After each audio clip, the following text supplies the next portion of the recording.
আসসালামু আলাইকুম, স্বাগতম ওয়ান ইজি ইংলিশ ইউটিউব চ্যানেলের পক্ষ থেকে। সুপ্রিয় শিক্ষার্থী, আজকে হাজির হয়েছি এসএসসি 2021 সপ্তম সপ্তাহের অ্যাসাইনমেন্ট। আজকের বিষয় অর্থনীতি। এটি অর্থনীতির পঞ্চম অ্যাসাইনমেন্ট। ষষ্ঠ অধ্যায় জাতীয় আয় ও এর পরিমাণ।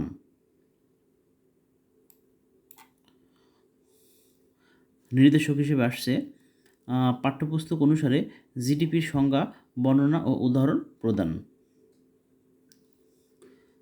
খতে আছে জিডিপি পরিমাপের 3টি পদ্ধতি। গতে আছে বাংলাদেশের জন্য প্রযোজ্য পদ্ধতির বর্ণনা। ঘতে আছে মাথাপিছু জিডিপি নির্ণয়ের সূত্র ব্যবহার করে তা নির্ণয় করে দেখানো আনুমানিক ছক হিসেবে। তাহলে চলো আমরা মূল আলোচনা শুরু করি। সুপ্রিয় শিক্ষার্থী, আমার চ্যানেলটি যদি তোমাদের ভালো লাগে অবশ্যই সাবস্ক্রাইব করবে ও পাশে থাকা বেলকনটি বাজিয়ে রাখবে পরবর্তী নোটিফিকেশন পাওয়ার জন্য। অলরেডি যারা সাবস্ক্রাইব করেছো তাদের অসংখ্য ধন্যবাদ। তারা লাইক দিয়ে পাশে থাকো। আমাদের কতে যে প্রশ্নটি আছে সেটি হলো মোট দেশজ উৎপাদন। একটি নির্দিষ্ট সময়ে সাধারণত এক বছরে একটি দেশের ভৌগোলিক সীমানার মধ্যে মোট যে পরিমাণ চূড়ান্ত দ্রব্য ও সেবা উৎপাদিত হয় তার বাজার দামের সমষ্টিকে মোট দেশজ উৎপাদন বা জিডিপি বলে। মনে করি বাংলাদেশের অভ্যন্তরে বছরে 3টি দ্রব্য উৎপাদিত হয়, যেমন 100 কুইন্টাল ধান, 1000 জামা এবং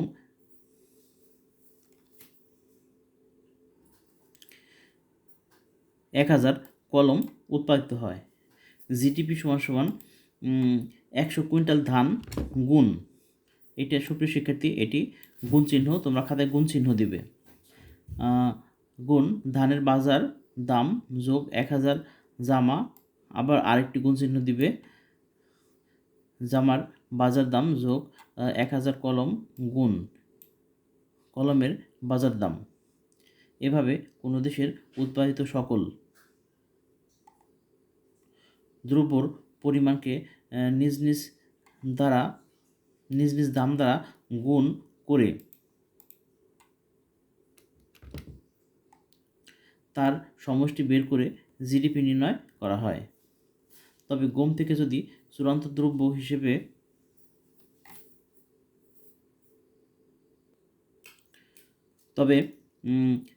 ধান, সুপ্রিয় শিক্ষার্থী এখানে ধান হবে, তবে ধান থেকে যদি চূড়ান্ত দ্রব্য হিসেবে চাল তৈরি হয় তাহলে আমাদেরকে হিসাবের সময় ধানের বদলে চাল উৎপাদন এবং ধানের দামকে হিসাবে নিতে হবে।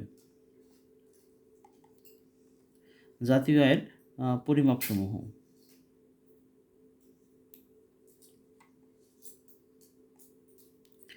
যে পদ্ধতিতে কোনো দেশের জাতীয় আয়ের বিশ্লেষণ করা হয় তাকে জাতীয় আয়ের পরিমাপ পদ্ধতি বলে।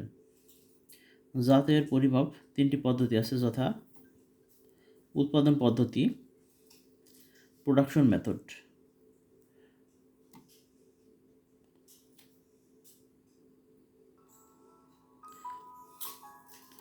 উৎপাদন পদ্ধতি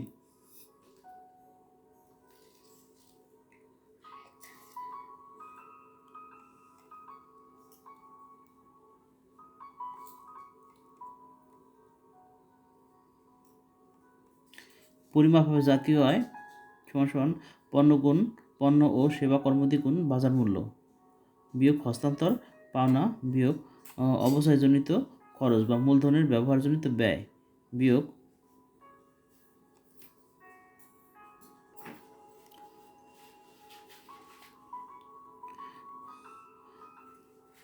পরোক্ষ কর প্লাস ভর্তুকি। আয় পদ্ধতি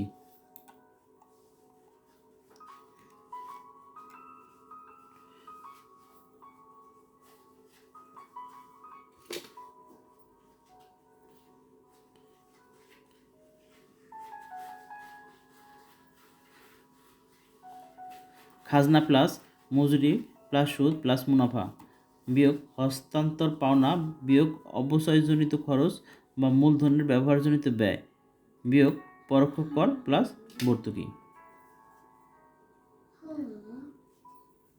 ব্যয় পদ্ধতি, এক্ষেত্রে জাতীয় আয়টা নির্ধারণ করা হয়। জাতীয় আয় ভোগ ব্যয় প্লাস বিনিয়োগ ব্যয় প্লাস সরকারি ব্যয় প্লাস নিট রপ্তানি বিয়োগ হস্তান্তর পাওনা বিয়োগ অবসরজনিত খরচ বা মূলধনের ব্যবহারজনিত ব্যয় বিয়োগ পরোক্ষ কর যোগ ভর্তুকি। সুপ্রিয় শিক্ষার্থী, বাংলাদেশ জাতীয় আয় পরিমাপ পদ্ধতি অর্থাৎ বাংলাদেশের জাতীয় আয় পরিমাপের পদ্ধতিটি এখন আলোচনা করব। বাংলাদেশের জাতীয় আয় পরিমাপ পদ্ধতি।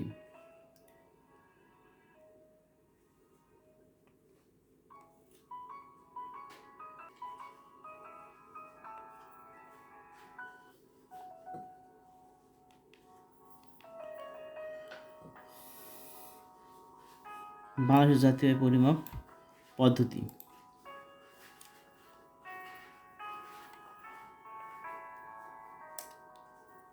জাতীয় আয় হিসাব করা হয় উৎপাদন পদ্ধতি, আয় পদ্ধতি এবং ব্যয় পদ্ধতি।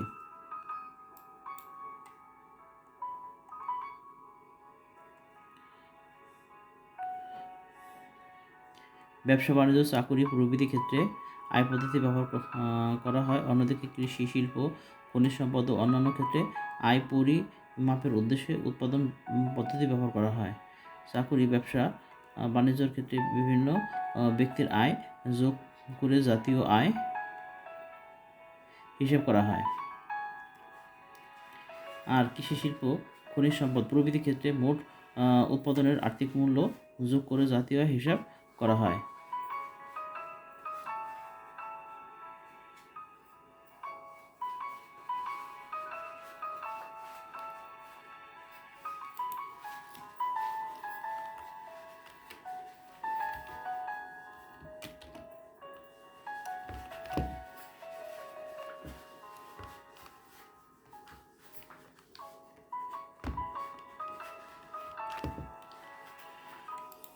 কৃষিক্ষেত্রে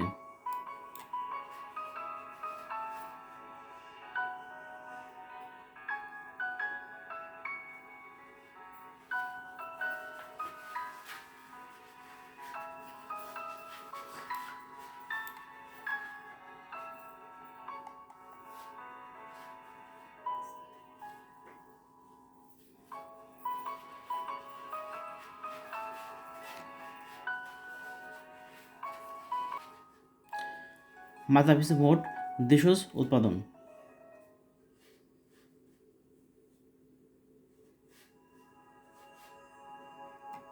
মাথাপিছু জিডিপি বলতে জনপ্রতি বার্ষিক জিডিপিকে বোঝায়। কোনো নির্দিষ্ট আর্থিক বছরে দেশের উৎপাদনকে উক্ত বছরের মধ্যে সময়ের মোট জনসংখ্যা দ্বারা ভাগ করলে মাথাপিছু জিডিপি পাওয়া যায়। জিডিপি নির্ণয় সূত্র। মাথাপিছু জিডিপি কোনো নির্দিষ্ট বছরের মোট উৎপাদন জিডিপি ভাগ ওই বছরের মধ্যে সময়ের মোট জনসংখ্যা।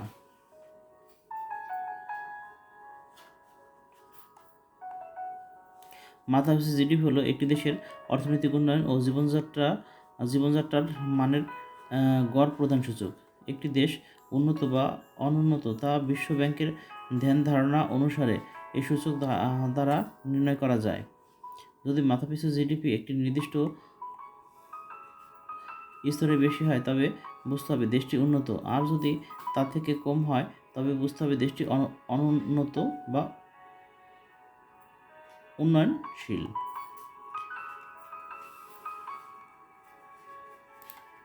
আমাদের অ্যাসাইনমেন্টে আনুমানিক একটা হিসাব চেয়েছে, তাই আমরা এখন একটা আনুমানিক হিসাব উল্লেখ করব।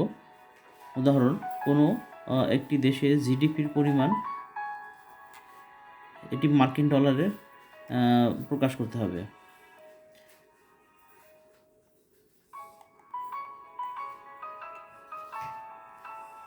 জনসংখ্যা 1 কোটি হলে মাথাপিছু জিডিপি কত হবে?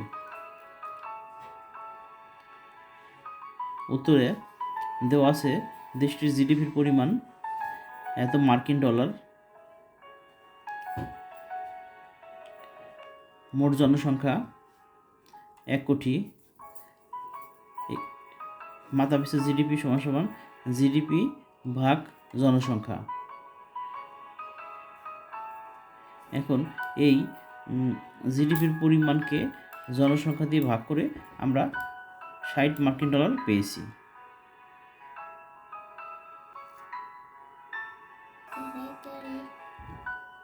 সুপ্রিয় শিক্ষার্থী, তাহলে আমাদের এখানে জিডিপি আসলো 60 মার্কিন ডলার।